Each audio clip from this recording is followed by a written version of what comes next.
एक बार मेरा एक्सीडेंट हुआ जिसमें मेरे सीधे पांव की हड्डी टूट गई।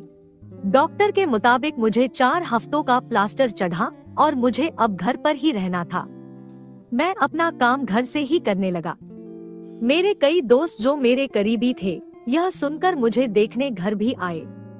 मैं अब दिन भर घर में पड़ा कुछ ना कुछ सोचता ही रहता था।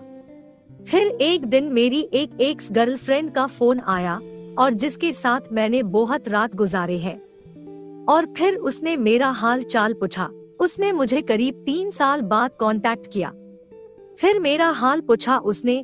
फिर मैंने बोला मेरे हाल अच्छा नहीं है, मेरे पांव की हड्डी टूटी हुई है और मैं घर पर ही हूँ। फिर यह सुनकर उसने मुझसे मिलने की इच्छा जताई। मैंने उस टाइम मना कर दिया और सही वक्त पर मिलने को कहा, क्योंकि उस समय घर पर सभी लोग थे। एक दिन घर वालों को किसी काम से बाहर जाना पड़ा और अब मैं घर पर सुबह से शाम तक अकेला था। मैंने अपनी एक्स गर्लफ्रेंड को फोन किया और कहा कि अब तुम आ सकती हो। उसने 2 घंटे का टाइम लिया और 2 घंटे बाद फिर वो मेरे घर आ गया। और घर पहुंचते ही घर का दरवाजा बंद किया और वो मुझसे लिपट गई। उसने मुझे टाइट से गले लगाया और फिर वो धीरे से मेरी कान में बोली, इन 3 सालों में उसने मुझे बहुत मिस किया है और एक मैं हूँ जिसने उसे एक फोन तक नहीं किया, और इस बात के लिए मैंने उसे माफी चाहा। फिर उसने मेरे और अपने लिए लंच बनाया। देखने में वो ठीक ठाक थी। खास बात उसकी साइज जो मुझे बहुत पसंद था। ऊपर से बहुत दिन बाद देखना, तुम समझ ही सकते हो मुझे उस समय कैसा लग रहा था। खाना बनाते हुए मैंने उसे पकड़ा और उसके साइज की माप लेने लगा। उसे भी बहुत मजा आ रहा था।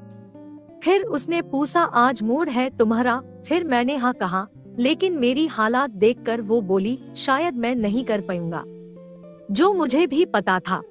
खाना खाने के बाद वो मेरे रूम पर चली गई और मुझे अपना पास बुलाया और पास बैठने के लिए बोला। और फिर मैं उसका साइज देखने लगा। उसको मैं पहले भी देख चुका था, लेकिन 3 साल बाद आज उसका ये सब देखना मेरे लिए एक मजेदार दिन था।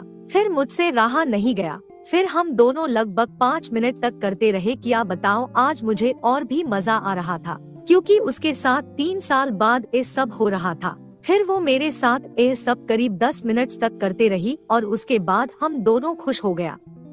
यार वो क्या दिन था, याद करने से ही मजा आते हैं। और यह सब अभी भी हमारे साथ कुछ दिन बाद होते रहता है।